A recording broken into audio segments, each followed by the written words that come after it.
pasteur, archibishop, archibipape, tout le monde, chacun a un problème. Ces problèmes-là, ça ne commence pas par toi d'ailleurs. Ça commence par un Adam de la famille. C'est-à-dire, ça a commencé depuis. Voyez-vous, on va se voir que on va demander, mais qu'est-ce qui se passe dans votre famille? Pourquoi vous pleurez tout le temps les gens? Pourquoi est-ce que vous avez tel problème? S'il y en a un qui ne réussit pas, c'est tous les restes qui ne réussissent pas. Mais pourquoi vous avez ces problèmes? Tu vas voir que quelqu'un va dire, non, je ne sais pas. Même si tu vas demander à ton père ou à ta mère, lui aussi est une victime dans cette structure familiale.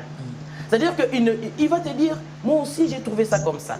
C'est-à-dire que ton père ou ta mère, ou bien dans ma famille, les gens ne faisaient que ça. C'est-à-dire que vous avez un travail précis que tout le monde fait. S'il y en a un qui veut dépasser ce travail, à marcher plus mieux, non, ça devient un problème. Soit cette personne meurt, soit cette personne attrape une maladie, des maladies démoniaques, pour empêcher seulement l'évolution.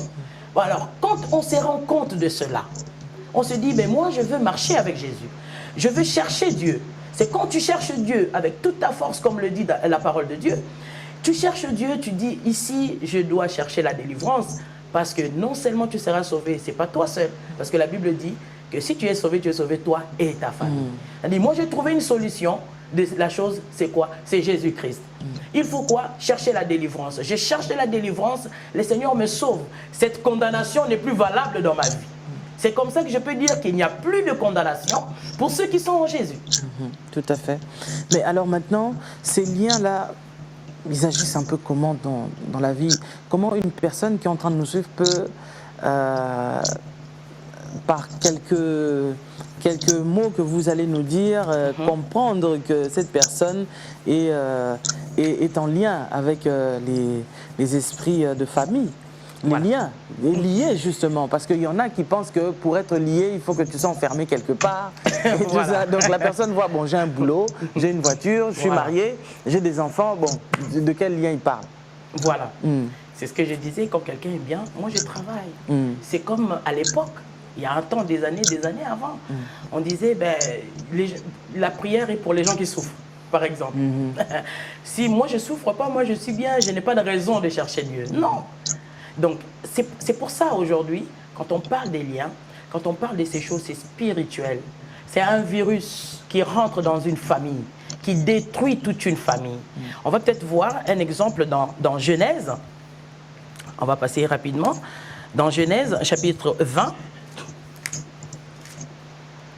Genèse, chapitre 20, versets 2 à 5. Je peux lire pour une personne qui nous suit. Abraham disait de Sarah, sa femme, c'est ma sœur. Abimelech, roi de Guérar, fit enlever Sarah. Alors Dieu apparut en songe à Abimelech pendant la nuit et lui dit, voici, tu vas mourir à cause de la femme que tu as enlevée, car elle a un mari. Abimelech, qui ne s'était point approché d'elle, répondit, Seigneur, ferais-tu périr même une nation juste? Ne m'a-t-il pas dit, c'est ma sœur? Et elle-même n'a-t-elle pas dit, c'est mon frère? J'ai agi avec un cœur pur et avec des mains innocentes. Voilà, ici c'est Abraham. Voilà comment est-ce que ces esprits peuvent agir. Abraham parle à Abimelech dans le temps et il dit que Sarah, c'est ma sœur. Il ment. Il ment. Voilà. C'est qui? C'est Abraham, le père. Il dit, Sarah, c'est ma sœur, parce qu'il y avait une disette. Alors, hein, c'est comme si, juste pour que je mange.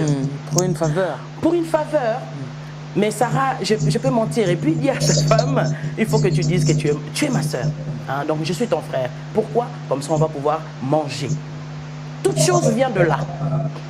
Comment savoir que quelqu'un, une personne est liée? On va voir plus loin encore. Dans Genèse, toujours, chapitre 2. Non, ou alors 26. Pardon. Chapitre 26. Je préfère qu'on le lise, comme ça ne sera pas, c'est la prophétesse qui a dit. 26 au verset 7. Je lis encore au nom de Jésus. Lorsque les gens du lieu faisant des questions sur sa femme, il disait, c'est ma sœur. Là, c'est et Isaac resta à Guérar, où à un même endroit. Le même endroit des années avant. Son père est passé, lui il repasse pour la même raison de la disette. Il ment aussi. Il ment aussi. Il se retrouve à mentir pour dire que non, il disait de sa femme que Rebecca était sa sœur. Voilà un mensonge qui est resté héréditaire, qui a été hérité. Alors vous voyez, dans des familles, il y a des familles qui sont ici, dans la famille d'Abraham, le père de la foi. C'était le mensonge. Il a menti. Mais son fils Isaac n'était pas présent. Le fils Isaac n'était pas encore né. Surtout, voyez-vous, ça c'est un lien, a été transmissible par l'esprit. L'esprit des familles a rattrapé l'enfant dans la même vie et puis la même chose. Donc tu te retrouves à faire la même chose qu'un précédent. Mais le problème peut-être, n'est-ce pas, que les gens ne se posent pas la question que celui ou celle qui m'a précédé n'était-elle pas ou n'avait-il pas fait ce que je suis en train de faire justement? Voilà. Ça c'est la question, les gens ne se posent pas alors. Voilà.